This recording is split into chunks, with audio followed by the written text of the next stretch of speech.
तो आदाब, नमस्कार, गुड इवनिंग, सत श्री अकाल। एक बार फिर आप तमाम लोगों का स्वागत है क्राइम तक की कहानी के इस एपिसोड में। उम्मीद है पूरी फैमिली अच्छी होगी। अजीब कहानी है ये। जिसके ऊपर शक होता है उसी की मौत हो जाती है। जिस जांच एजेंसी को जांच दी जाती है उस जांच एजेंसी का जांच अधिकारी शक के घेरे में आ जाता है। पहले मामले की जांच क्राइम यूनिट को दी जाती है, फिर उसके बाद एक मौत होती है, जांच लेकर एटीएस यानी एंटी टेररिस्ट स्क्वाड को दे दी जाती है। फिर लगता है मामला बड़ा है, इसके बाद सेंट्रल एजेंसी कूदती है और अब एनआईए उसको इस मामले की जांच दे दी जाती है। तो इतने कम वक्त में तीसरी जांच एजेंसी को जांच दी गई है। इससे ही आप इस केस की गंभीरता का अंदाज़ा लगा सकते हैं। जी हाँ, मैं बात कर रहा हूँ एंटीलिया यानी कि मुकेश अंबानी के घर के बाहर 25 फरवरी को जो स्कॉर्पियो मिली थी, जिसके अंदर विस्फोटक था, 20 जेलेटिन स्टिक थी, धमकी भरा खत था मुकेश अंबानी, नीता अंबानी, उनके परिवार के नाम पर, उसी कहानी की। क्योंकि इस कहानी में इतने मोड़ आ गए हैं जो किसी क्राइम थ्रिलर से कम नहीं है। कहानी आपको पूरा पता ही है, लेकिन जो इसमें नई चीज़ आई है, और मैंने मतलब ठाणे में जहाँ मनसुख हिरेन रहते हैं, जिस जगह पे उनकी गाड़ी ख़राब हुई, ईस्टर्न एक्सप्रेस हाईवे, वहाँ पे जिस जगह पे आखिरी टोल लिया गया, ठाणे टोल, वहाँ पे, इन सभी जगहों का दौरा किया मैंने अपने कैमरामैन विनोद शिकारपुरी के साथ। और इसकी एक वजह थी। वजह ये थी कि एंटी टेररिस्ट स्क्वाड ने भी जब इस मामले की जांच की तो उन्होंने इन सारे इलाकों को देखा। इसके अलावा जो मुमरा क्रीक में जहाँ बॉडी मिली, मैं वहाँ पे भी गया। वजह ये था कुछ चीज़ों को जानना और समझना। जो पहला सवाल मेरे अंदर था वो ये कि एक मुंबई जैसे शहर में एक शख्स की गाड़ी, और शाम से लेकर अगले दिन दोपहर, मतलब करीब 18 घंटे तक सड़क किनारे खड़ी हो, तो उन गाड़ियों पे कितने लोगों का ध्यान जाता है। वो गाड़ी चोरी होती है तो कौन ले जाता है। एक गाड़ी जो ख़राब हो गई है, जो चल नहीं सकती, इसलिए गाड़ी का मालिक जो है उस गाड़ी को छोड़कर एक कैब बुक करता है और वहाँ से जाता है। उसी ख़राब गाड़ी को कोई चोर कैसे चला कर ले जा सकता है। जिस मनसुख की मौत होती है, पहले पुलिस कहती है कि ये खुदकुशी का मामला है, सुसाइड का मामला है, लेकिन बाद में वो कत्ल के हिसाब से उसकी जांच होती है, बाकायदा मामला एफआईआर दर्ज होता है। क्या मनसुख की मौत का एंटीलिया के बाहर रखी गाड़ी की साजिश से कोई रिश्ता है? क्या मनसुख का कातिल इस पूरी साजिश को बेनकाब कर सकता है? और सबसे बड़ा सवाल है कि इसके पीछे कौन कौन लोग हैं। तो सिलसिलेवार आपको पूरी कहानी, और दूसरा ये कि मनसुख की मौत अचानक खुदकुशी से कत्ल कैसे, ये भी आपको बताएंगे। 25 फरवरी को जो कुछ हुआ एंटीलिया टॉप के बाहर, आपको पता है, एंटीलिया बल्कि टॉप नहीं, एंटीलिया जो मुकेश अंबानी का घर है, एक ग्रे रंग की स्कॉर्पियो मिलती है, जिसके चेसिस नंबर से बाद में पता चलता है कि ये गाड़ी जो है ये ठाणे में रहने वाले एक कार एसेसरीज के बिजनेसमैन मनसुख हिरेन का है। पुलिस उनसे पूछताछ करती है। वो बताते हैं कि 17 फरवरी को, 17 फेब को, वो ठाणे से मुंबई जा रहे थे। क्रॉफोर्ड जाना था उनको, तो अपने घर से करीब 5:30 बजे निकले थे 17 फरवरी की शाम को इसी स्कॉर्पियो में। 6 बजे के आसपास वो करीब घर से 6 से 7 किलोमीटर की दूरी पर ठाणे टोल प्लाजा पार किया और ईस्टर्न एक्सप्रेस वे पर थे। और वहीं पे एक फ्लाईओवर है जो ठाणे टोल के बाद दूसरा फ्लाईओवर है। उस फ्लाईओवर से पहले अचानक उन्हें लगा कि उस गाड़ी की स्टीयरिंग जो है वो जाम हो गई है, बहुत टाइट हो गया, घूम नहीं रहा है, और इसके बाद गाड़ी चलाना मुश्किल है। गाड़ी चल नहीं सकती क्योंकि दाएं बाएं आप घुमा नहीं सकते। तो गाड़ी में आई इस खराबी के बाद उन्होंने इस गाड़ी को उसी एक्सप्रेस हाईवे के किनारे लगा दिया। लगाने के बाद वो अपने मोबाइल से ओला कैब बुक करते हैं और ओला कैब से कहते हैं कि वो क्रॉफोर्ड जाना है, क्योंकि आप जब कैब बुक करते हैं फ़ोन के ज़रिए तो आपको लोकेशन बताना होता है। उसके बाद वो उसमें सवार हो जाते हैं। लेकिन रास्ते में, क्योंकि अब कैब ड्राइवर को भी पुलिस ने ढूंढ निकाला, एटीएस की टीम ने उनसे पूछताछ की, तो कैब ड्राइवर ने बताया कि बुक किया था क्रॉफोर्ड के लिए, लेकिन रास्ते में अचानक मनसुख के मोबाइल पे कॉल आता है, और इस कॉल के आने के बाद वो क्रॉफोर्ड जाने की बजाय वीटी की तरफ चलने को कहते हैं। इसके बाद वो वीटी में कैब ड्राइवर उनको उतार देता है और कैब वहाँ से चली जाती है। इसके बाद पता नहीं वो कहाँ गए। फिर उसके बाद खैर रात को वो घर लौटते हैं। 18 फरवरी की दोपहर 12 बजे वो अपने एक मैकेनिक, जो कि ड्राइवर भी था, उसको लेकर उसी ईस्टर्न एक्सप्रेस हाईवे पे पहुंचते हैं दोपहर के 12 बजे, यानी गाड़ी ख़राब होने के ठीक 18 घंटे के बाद। वहाँ जाते हैं तो देखते हैं जहाँ पे उन्होंने गाड़ी खड़ी की थी वहाँ पे गाड़ी है नहीं, तो वो परेशान हो जाते हैं। इसके बाद आसपास के कुछ इलाकों में जो पार्किंग थी जहाँ पे, वो वहाँ जाते हैं कि शायद पुलिस ने या किसी ने गाड़ी उठाकर वहाँ पार्क कर दी हो, बट कहीं पार्किंग में भी गाड़ी नहीं मिलती। 12 बजे वो गए थे, कुछ घंटे ढूंढते हैं, शाम के 5 बज जाते हैं। 5 बजे आखिरकार वो विक्रोली पुलिस स्टेशन पहुँचते हैं और रिपोर्ट लिखाते हैं कि उन्होंने ऐसे 17 फरवरी को गाड़ी खड़ी की थी, 18 फरवरी की दोपहर 12 बजे और ये गाड़ी मिली नहीं और ये रिपोर्ट लिख ली गई। तो मुंबई पुलिस उस वक्त क्राइम यूनिट जो जांच कर रही थी, जिसके आईओ थे सचिन वाजे, चेसिस नंबर के जरिए पता चला कि यह गाड़ी मनसुख हिरेन का है जो ठाणे के हैं। और जब वो उनके पास गई तब उन्होंने ये सारी कहानी बताई और उन्होंने उस एफआईआर की कॉपी भी दी जो 18 फरवरी शाम 5 बजे विक्रोली थाने में दर्ज है। वो एफआईआर की कॉपी हम लोगों के पास भी, हमने पढ़ी पूरी उसकी। अब यहां पे आगे बढ़ूं उससे पहले कुछ सवाल हैं। स्कॉर्पियो गाड़ी अच्छी खासी कीमत होती है और मनसुख हिरेन ऐसा भी नहीं है कि बहुत ही ज़्यादा रईस हैं। उनके कुछ पेट्रोल पंप पे 2-3 शायद कार एसेसरीज की दुकानें हैं। उनकी गाड़ी ख़राब होती है। शाम के 6 बजे थे और 6 बजे मुंबई में अभी उजाला रहता है, तो मैंने भी देखा कि 6 बजे के आसपास उजाला था। ऐसे में जब गाड़ी ख़राब हुई या कुछ भी प्रॉब्लम थी, मोबाइल भी पास में है, वो अपने घर और उनसे घर से जहाँ पे ये गाड़ी ख़राब हुई उसकी दूरी बहुत ज़्यादा नहीं है, मैंने आपको बताया 6 से 7 किलोमीटर कुल मिलाकर। वो किसी की मदद ले सकते थे, किसी मैकेनिक को उसी वक्त बुला सकते थे और बुलाकर उसको ठीक करवा कर जा सकते थे। उन्होंने ऐसा नहीं किया। रात को वो जब वो वहाँ गए फिर वापस गए, वापसी का भी उनका रास्ता इसी ईस्टर्न एक्सप्रेस हाईवे से होकर ही जाता है। तो क्या वापसी में उन्होंने गाड़ी देखी? क्योंकि उनके बयान ऐसे थे नहीं जो एफआईआर में भी था। इसके बाद अगले दिन 12 बजे पहुंचते हैं, 18 घंटे बाद। तो 18 घंटे तक एक गाड़ी सड़क किनारे यूं ही लावारिस खड़ी कर के छोड़ देना और 18 घंटे बाद जाना, थोड़ी सी यहाँ पे बेफिक्री दिखाई देती है।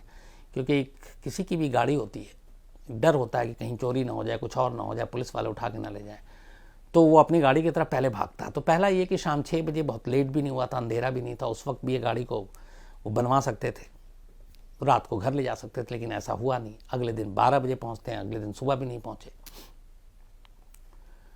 ये सारी चीज़ें कई सवाल पैदा करती हैं। खैर, इसके बाद पुलिस उनसे लगातार पूछताछ कर रही थी और कुछ मीडिया के भी फ़ोन आने लगे क्योंकि मामला मुकेश अंबानी के घर का था। इसी दौरान में पुलिस और के अलग अलग अफसर, अलग अलग टीम के लोग उनसे पूछताछ कर रहे हैं और मनसुख परेशान होना शुरू हो जाते हैं। 2 मार्च मतलब 25 तारीख को ये गाड़ी जो है अंबानी के घर के बाहर मिलती है। 17 की रात को गायब हुई, या 18 की सुबह। तो 17 या 18 की सुबह से लेकर 25 तक ये स्कॉर्पियो कहाँ थी, कहाँ पार्क थी, इसका कोई खुलासा नहीं हुआ और ये बड़ा इंपॉर्टेंट है। 25 तारीख को ये गाड़ी बरामद होती है, जिलेटिन के साथ मिलती है। इसके बाद चेसिस नंबर के जरिए मनसुख का नाम आता है, पुलिस उनसे पूछताछ करती है। इसी दौरान में पता चलता है कि इस केस के जो आईओ हैं और जो मनसुख हैं, ये दोनों एक दूसरे को जानते हैं। इनकी फ़ोन पे बातचीत भी हुई, जिसको देवेंद्र फडणवीस ने विधानसभा में भी उठाया। पूछताछ जारी ही थी कि तभी 2 मार्च को मनसुख एक लेटर लिखते हैं जो चीफ मिनिस्टर महाराष्ट्र के, home minister, commissioner of police Mumbai और कमिश्नर ऑफ पुलिस ठाणे, और उनको कहते हैं कि पुलिस के लोग अलग अलग इसमें उनको ज़बरदस्ती तंग कर रहे हैं, परेशान कर रहे हैं और कुछ रिपोर्टर भी उनको तंग कर रहे हैं और वो बड़ा मानसिक रूप से परेशान है। तो वो अपनी परेशानी जाहिर करते हैं। 2 मार्च को ये लेटर लिखते हैं। 4 मार्च को अब शाम 8 बजे के करीब उनके पास एक फ़ोन आता है जो उनकी बीवी, इसके अलावा उनका बेटा मीत और उनके भाई विनोद, ये तीनों इस बात की पुष्टि करते हैं और बयान भी देते हैं कि 8 बजे वो घर पे थे। उस घर पे भी मैं आज गया तो फ़ोन आया और किसी ने कहा कि वो तावड़े साहब बोल रहे हैं और उन्होंने बुलाया है क्राइम ब्रांच में पूछताछ के लिए इसी केस के सिलसिले में। और उसके बाद वो अपने बेटे मीत को फ़ोन करते हैं और कहते हैं कि मैं जा रहा हूँ क्राइम ब्रांच में, किसी तावड़े एक पुलिस अफसर का फ़ोन आया, मिलकर मैं आता हूँ। और वो ऑटो पकड़ के 8 बजे 5 मार्च की रात 8:15 बजे के करीब वो निकल जाते हैं। इसके बाद उनका कोई सुराग नहीं मिलता। 10:30 बजे उनका मोबाइल स्विच ऑफ होता है, घर वाले ढूंढते हैं, कहीं नहीं मिलते, तब जाकर पुलिस में रिपोर्ट लिखाते हैं। अगले दिन सुबह फिर मुमरा क्रीक पर उनकी पानी और कीचड़ में लथपथ लाश मिलती है। इस दौरान में 10:30 बजे के आसपास मोबाइल उनका बंद था, पर 12:30 बजे उनके मोबाइल का आखिरी लोकेशन वसाई में मिलता है। अब सवाल यह कि मोबाइल स्विच ऑफ था और 2 घंटे बाद ये मोबाइल फिर ऑन होता है। ये ऑन किसने किया और ऑफ किसने किया? क्या खुद मनसुख हिरेन ने, या फिर उस शख्स ने जिसने मनसुख हिरेन का कत्ल किया? यह भी सवाल है। खैर, करीब 6 घंटे से ज़्यादा पानी में उनकी लाश रहती है और सुबह अगले दिन मिलती है। उसके बाद पोस्टमार्टम होता है। शुरू के पोस्टमार्टम रिपोर्ट में आता है कि शायद डूबने से मौत हुई है, लेकिन फिर पता चलता है कि उनके चेहरे पे और पीठ पे जख्म के कुछ निशान हैं जो एंटीमॉर्टम है। 2 तरह के मार्क होते हैं, एक एंटीमॉर्टम, एक पोस्टमार्टम। एंटीमॉर्टम वो जो आपके जीते जी, आप जब जिंदा हैं तब आपको जो जख्म मिलते हैं या तकलीफ होती है, कोई मारता पीटता है, तो वो निशान अलग होते हैं, वो एंटीमॉर्टम। और पोस्टमार्टम मरने के बाद, क्योंकि इंसान का शरीर फिर मृत होता है, उसमें कोई सांस नहीं, कोई हरकत नहीं, तो अगर किसी शख्स को मरने के बाद चाकू मारा जाए, पत्थर मारा जाए, कोई और चीज़ से मारा जाए, तो उसके निशान जख्म के बिल्कुल अलग होंगे, और जीते जी जो जिस तरीके से मारा जाएगा उसके निशान जख्म के अलग होंगे। ये बहुत आसान है मेडिकल साइंस में और इसको पता करना। तो ये जो 2 चोट के निशान मिले, उसके बाद उनका पूरा परिवार कह रहा है कि वो सुसाइड कर नहीं सकते, क्योंकि बहुत अच्छे स्विमर थे, तैराक थे। फिर उनके चेहरे पे 5 रुमाल बंधा होना, एक स्कार्फ चेहरे पे बंधा होना, इस तरह से खुदकुशी कोई करता नहीं, अजीब सी चीज़ लगी। आखिरकार मनसुख हिरेन की वाइफ विमला हिरेन की शिकायत पर सैटरडे को एंटी टेररिस्ट स्क्वाड को यह मामला सौंप दिया जाता है, क्राइम यूनिट से लेकर मुंबई की। अब एटीएस इस मामले की जांच करती है। एटीएस शुरुआती पोस्टमार्टम रिपोर्ट देखती है, चोट के निशान देखती है और उनकी वाइफ की कंप्लेंट देखती है, और इसी के बाद एटीएस 302 यानी कि कत्ल के मामले में एफआईआर दर्ज करती है। यानी एटीएस को शुरुआत में ये लग रहा है कि हिरेन, जो मनसुख हिरेन है, ये खुदकुशी का मामला नहीं है बल्कि उनका कत्ल हुआ है, और इसी हिसाब से अब मामले की तफ्तीश की जा रही है। न सिर्फ 302 का मामला दर्ज किया गया है, बल्कि इसमें अलग अलग सेक्शन है। एविडेंस डिस्ट्रक्शन का भी है कि सबूतों के साथ छेड़छाड़ किया गया, साजिश रची गई है। इन सारी चीज़ों को मिला के अब एटीएस इस मामले की जांच कर रही है। एटीएस की टीम कल पहुंची संडे को मनसुख के घर। उनकी वाइफ और बेटे, इन तमाम लोगों से करीब 4 घंटे तक पूछताछ हुई। एटीएस की एक और टीम आज मंडे की सुबह पहुंची उस मुमरा क्रीक पर जहां से लाश मिली थी, वहां पूरा स्पॉट देखा। एक टीम ने पूरा दौरा किया उनके घर से लेकर उस जगह तक जहां एफआईआर के हिसाब से उनकी गाड़ी पार्क थी। उस जगह का मैंने भी दौरा किया।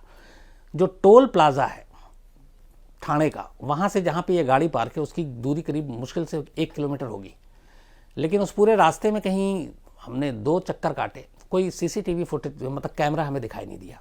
और वो एक बिजी सड़क है, हाईवे, आमतौर पर सारी गाड़ियां गुजरती रहती हैं, तो मुझे नहीं लगता कि किसी भी पल वो सड़क खाली हो। अब ऐसे में सीसीटीवी कैमरा है नहीं, तो उस गाड़ी को किसने चुराया ये तस्वीर तो मिलेगी नहीं।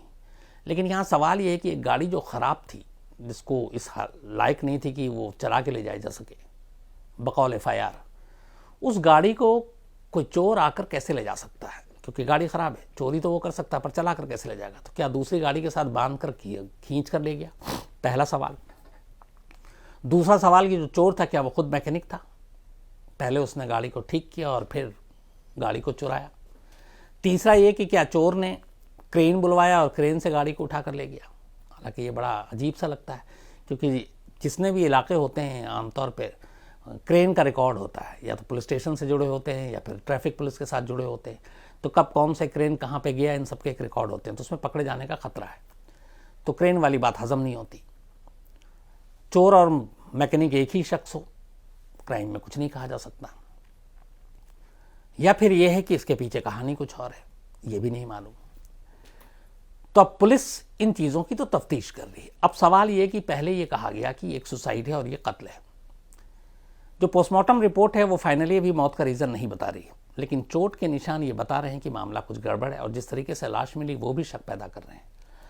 अब ये साबित कैसे होगा कि मनसुख हिरेन का कत्ल हुआ, ये खुदकुशी नहीं है, या ये खुदकुशी है कत्ल नहीं है? तो बड़ा आसान तरीका इसका भी है मेडिकल साइंस में। केमिकल एनालिसिस की रिपोर्ट का इंतजार किया जा रहा है। अब ये क्या होता है,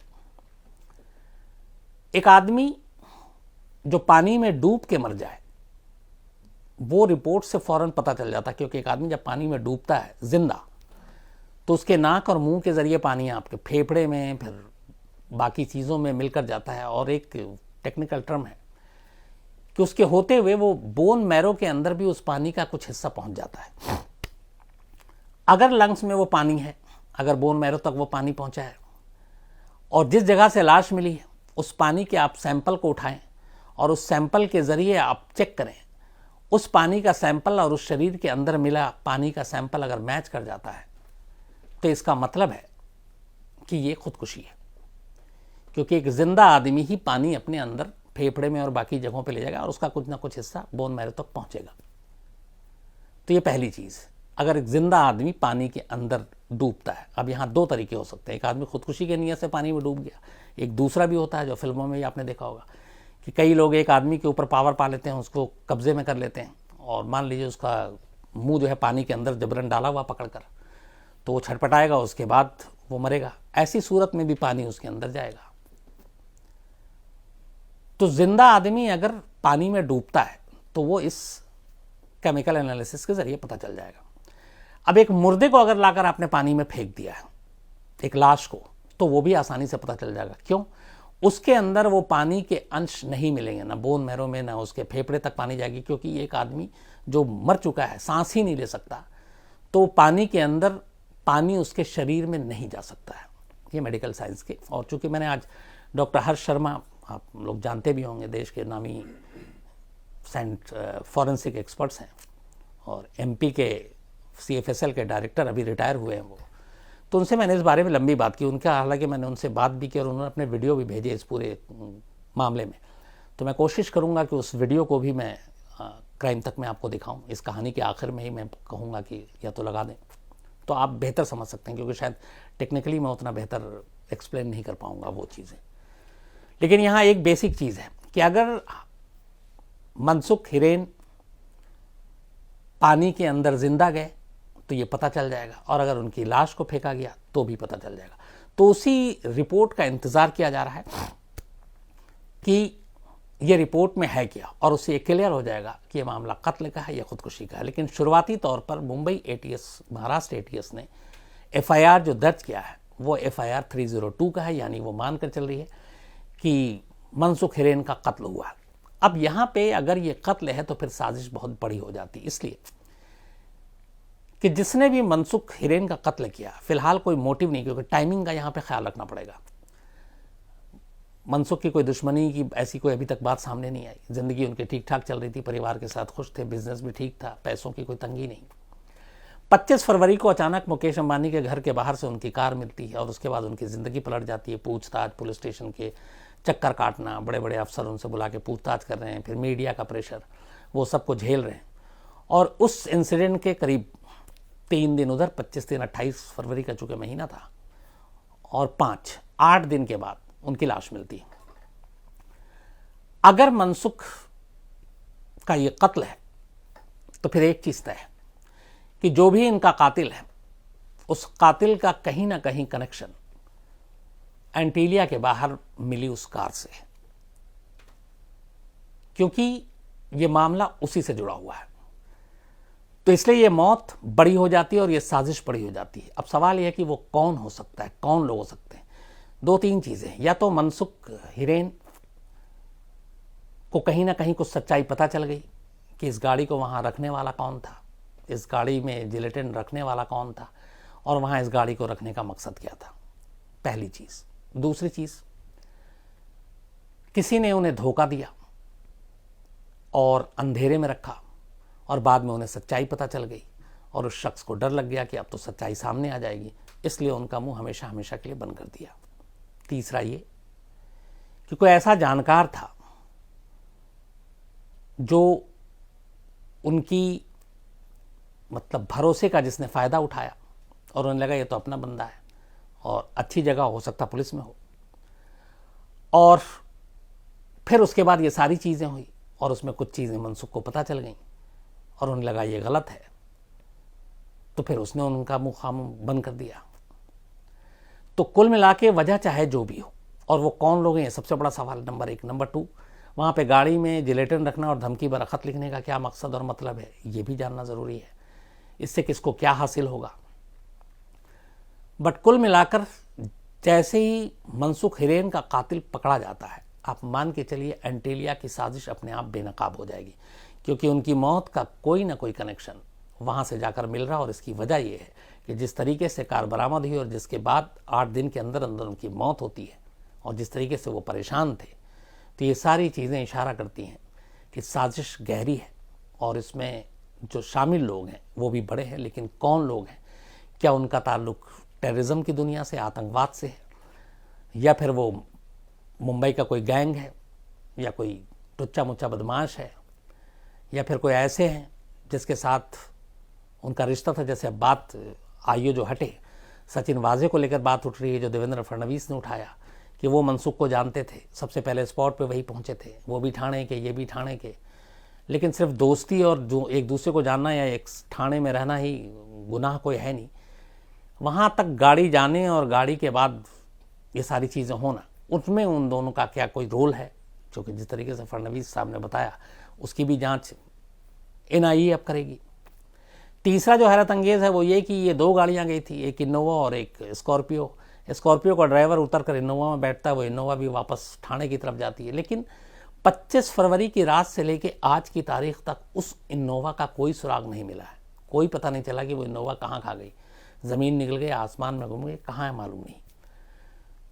क्योंकि वो गाड़ी मिले तो फिर तो केस और भी आईने की तरह साफ हो जाएगा।